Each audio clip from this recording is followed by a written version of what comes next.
평안하셨습니까? 오늘도 주님께서 우리에게 허락하신 참 좋은 한 날입니다. 다시 못 오지만 또 새로운 은혜로 더하실 한 날이 될 것을 우리가 믿으며 말씀 앞에 다시 앉았습니다. 우리 말씀 앞에 하는 일이 우리에게도 귀하지만 우리 주님도 참 기뻐하실 일이라 믿습니다. 오늘 느헤미야 제 6번째 성경 공부 시간인데요. 기도하면서 시작하겠습니다.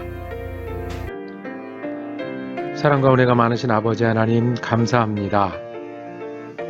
무슨 일을 만나도 우리의 은혜가 되신 아버지 하나님께서 오늘도 우리에게 귀한 한 날 허락하시고 주님을 의지하여 살아갈 수 있게 하시니 감사합니다. 주님, 오늘도 우리가 주님을 따르기를 원하오니 우리의 인도자가 되어주시고 우리의 지혜가 되어주시고 우리의 소망이 되어 주시옵소서.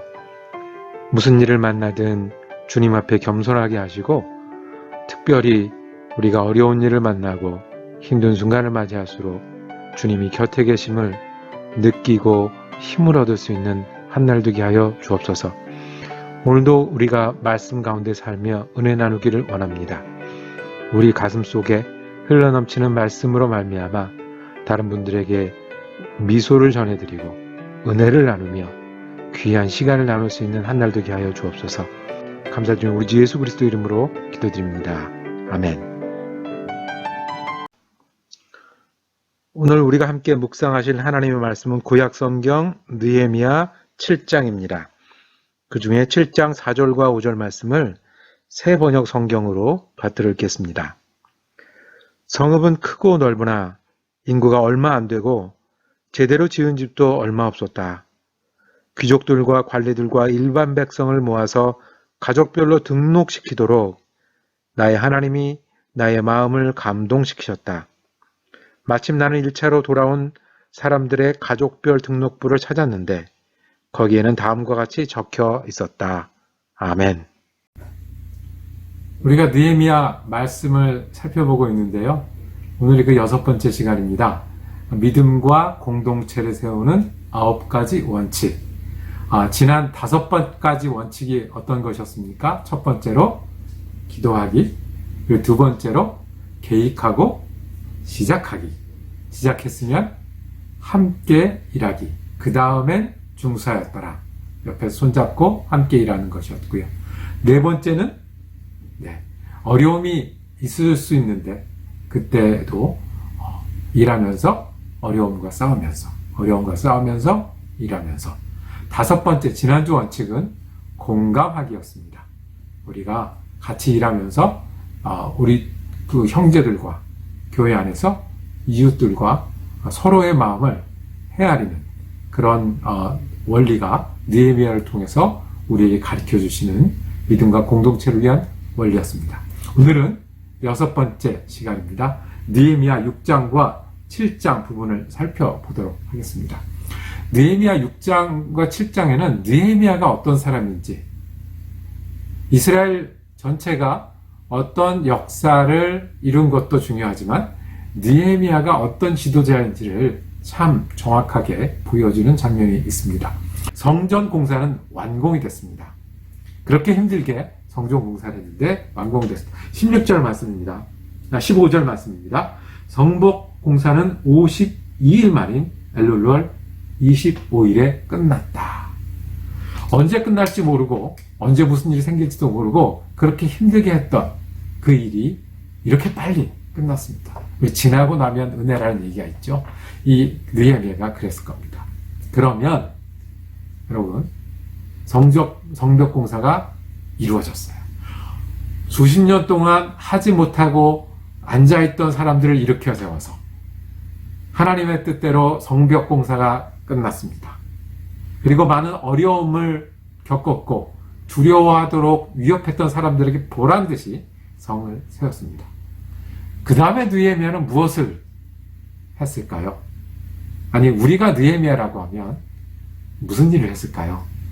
우리가 어제 성경 공부를 하면서 우리가 느헤미야라면 무슨 일을 했을까요? 라고 했을 때 우리 상상을 좀 했었습니다.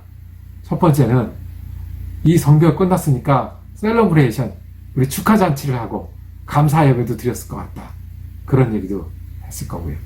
또 내가 느헤미야라면 군대도 제대로 갖추고, 그리고 내가 이제 성까지 지었으니까 이것에서 정말 든든하게 제대로 한번 다스려 보겠다라고 체계를 갖출 만도 합니다. 내가 느헤미야라면 느헤미야 몇 월 며칠에 성을 세우다라고 인정받고 이름을 알리고도 싶었을 겁니다. 어쩌면 그 일이 맞을지 모르겠습니다. 우리가 힘을 합쳐서 교회를 새롭게 지어도 우리는 축하를 하고, 그리고 이제 우리가 이제 됐다라는 마음을 가지기 쉽습니다. 우리가 독립을 하고 아니면 큰 일을 이루어 놓은 다음에는 이렇게 저렇게 해서 뭐 좋은 일이고 감사한 일이고 하지만 내가 했으니까 이제부터 내가 뭘 해야지라고 생각할 수도 있습니다. 그런데 느헤미야는 그렇게 하지 않았습니다. 두 가지 일을 했습니다. 첫 번째는 7장 1절에 보면 성벽을 다시 쌓고 문들을 제자리에 단 다음에, 그러니까 성이 완성된 다음에 나는 성전 문지기와 노래하는 사람과 레위 사람을 세우고 나의 아우 하나니와 성체 지휘관 하나니에게 예루살렘 경비를 맡겼다. 하나니는 진실한 사람이고 남다르게 하나님을 두려워하는 사람이었다 했습니다. 자기의 힘을 강화하는 게 아니고 질서 체계를 더 든든하게 하는 게 아니고 느헤미야는 그 반대로 했습니다. 어떻게 해요? 사람을 세웠어요. 성전 문지기들, 레위 사람들, 당신 이 일은 이거였지 않습니까? 이거를 제대로 해 주십시오 라고 맡겼어요.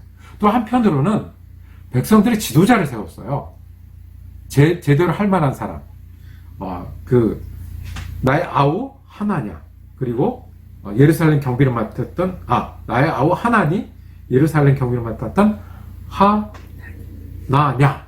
예, 이름이 굉장히 비슷합니다. 형제 아닙니다.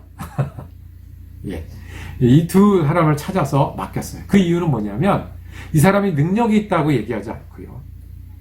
이 사람이 앞으로 야심이 있다, 그래서 큰일을 할 거다 얘기하지 않고 진실한 사람이다.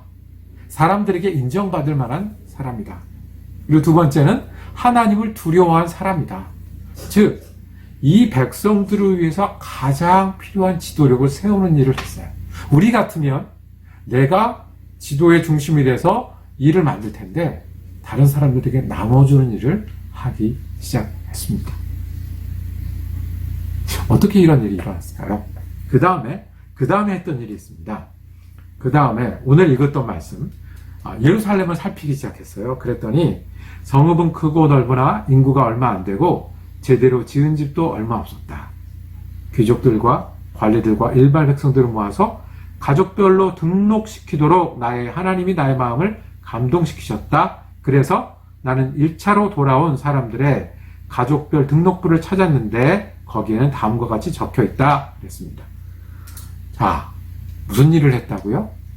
족보를 다시 열었어요. 세금을 거둘 일을 생각을 해야 되고, 군대를 만들 일을 생각을 해야 되고, 어쩌면 총독의 집을 지을 일을, 다른 사람 집을 일을 생각할 때 느헤미야는 족보로 돌아갔어요. 그래서 어떤 일을 했냐면, 여러분들이 90년 전에 스룹바벨과 함께 돌아오지 않았습니까? 어느 집안 사람들이 몇 명이었습니다. 어느 지역에 사는 사람들이 몇 명이었습니다. 라고 다시 집어주기 시작했어요. 뭘 하는 걸까요? 레위 사람들은 당신들이 레위 사람들이라 이런 일을 하는 겁니다. 제사장은 이런 일인 겁니다. 성전에서 이런 일을 하는 겁니다. 라고 확인시켜 주었습니다. 무슨 일을 하는 겁니까? 우리가 누굽니까? 당신이 누굽니까? 하나님께서 우리를 여기에 왜 보내셨습니까? 그리고 우리가 무슨 일을 해야 하겠습니까? 느헤미야는 사명을 기억하게 했어요. 당신의 사명은 이거 아닙니까? 당신의 새로운 사명은 이겁니다.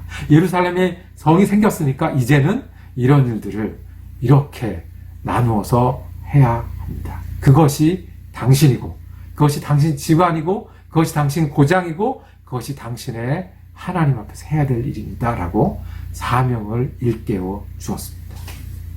그래서 결론은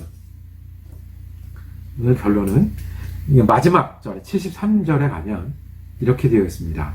제사장들과 레위 사람들과 성전 문지기들과 노래하는 사람들과 백성 가운데 일부와 성전 막 일꾼들과 나머지 이스라엘 사람들은 저마다 고향에 자리를 잡았다. 나를 위해서 군대가 되어서 충성을 했다. 나를 왕처럼 모시고 일을 시작했다가 아니고요. 저마다 자리를 잡고 시작할 수 있도록 도와준 일이 느헤미야가 한 일입니다. 성이 생기고 무엇이 달라졌습니까?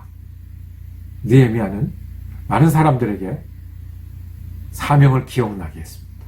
그리고 저마다의 자리에서 사명을 감당하게 했습니다. 왕이 되어야 되는 순간에, 우리 같으면 왕이 되어야 되는 순간에 느헤미야는 어떻게 이해할 수 있었습니까? 오늘 읽은 말씀으로 다시 돌아가 보면 한 가지 우리에게 클루를 주십니다. 하나는 나의 마음을 감동시키셨다. 하나님이 나의 마음을 감동시키셨다. 느헤미야는 하나님이 마음을 주시고 결심하게 하셨다는 거예요. 그러니까 자기는 생각하지도 못했던, 계획에도 없던 족보를 찾았고, 족보를 찾아서 사람들에게 우리가 누군지 무엇을 해야 되는지를 일깨우는 작업을 했습니다.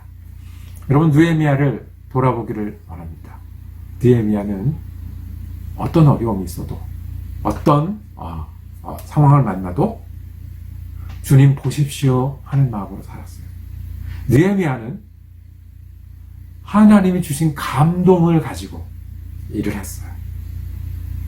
이것이 느헤미야가 그저 성전 짓는 이야기가 아니라, 성벽을 짓는 이야기가 아니라, 느헤미야가 총독으로서 일을 잘했던 이야기가 아니라, 하나님이 어떻게 우리 역사 가운데 일하심을 보여주는 이야기가 되었습니다. 하나님은 성벽을 짓기를 명령하시고 느헤미야로 함께 하셨습니다. 왜냐하면 느헤미야로 많은 사람들이 사명이 기억나게 하심을 목표로 하셨던 겁니다. 그리고 성벽이 짓고는 내 맡은 자리에서 사명을 감당하게 하신 일입니다. 예수를 믿는다는 것은 우리가 예수를 못 믿는 사람들이, 안 믿는 사람들이 할 수 없었던 성을 짓는 일입니다. 어떤 성이요? 우리는 사명을 기억하는 사람들입니다. 그리고 우리는 우리의 자리에서 사명을 감당하는 사람들입니다. 이것을 위해서 예수님은 우리 가운데 우리 믿음이 새롭게 서지기를 원하시고 느헤미야를 통해서 가르쳐 주셨습니다. 예수님이 가는 곳에는 누구나 다 사명을 발견했어요. 마태가 그랬고요. 사마리아 여인이 그랬고요. 베드로가 사람을 낚는 어부로 됐고요. 사도 바울이 다메섹 도성에서 쓰러지면서 사명을 발견하게 되었어요.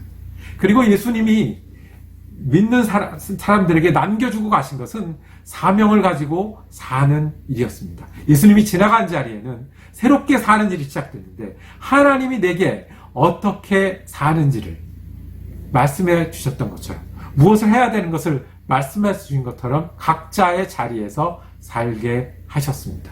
이것이 예수님을 만난 사람들이 얻었던 변화입니다. 여러분의 사명은 무엇입니까?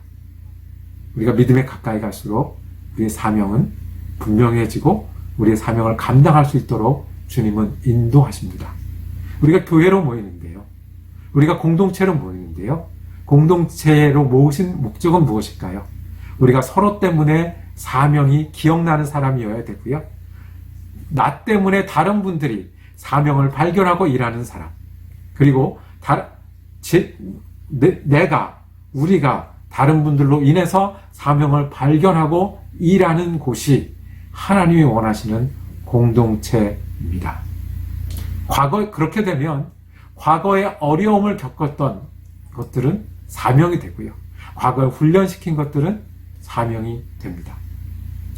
제가 아는 목사님 중에는 과거에 약물 중독으로, 알코올 중독으로 고생을 하셨던 목사님이 계셨어요. 예수님이 사명을 주셨어요. 나 같은 사람이 어떻게 주님의 일을, 하나님 나라의 일을 할 수 있겠어요? 어떤 일을 하실까요? 청소년을 찾아다니면서 약물 때문에 힘들어하는 이들에게 어느 누구보다 더 귀한 사명을 가지고 일하고 계십니다. 믿음은 사명을 기억하게 하고 사명을 따라 살게 합니다. 믿음과 공동체를 위한 느헤미야를 통해 보는 여섯 번째 원칙은 사명입니다. 사명을 기억하고 사명으로 사는 사람이 하나님의 사람입니다. 기도하겠습니다. 사랑과 은혜가 많으신 아버지 하나님, 우리 같은 사람에게 하나님 보십시오라고 말하며 살게 할 수 있는 은혜, 감동을 따라 살게 할 수 있는 은혜를 주심을 감사합니다. 우리가 주님 주신 사명을 기억하는 사람 되게 하시고 서로 사명을 일깨우며 함께 사명을 감당하며 사는 그리스도인 되고 공동체 되게 하여 주시옵소서. 감사드리며 우리 주 예수 그리스도 이름으로 기도드립니다. 아멘. 우리 말씀 공부 함께 할 수 있어서 참 감사했습니다. 우리 내일은 말씀 묵상 시간인데요. 마태복음 25장 말씀으로 다시 찾아뵙겠습니다.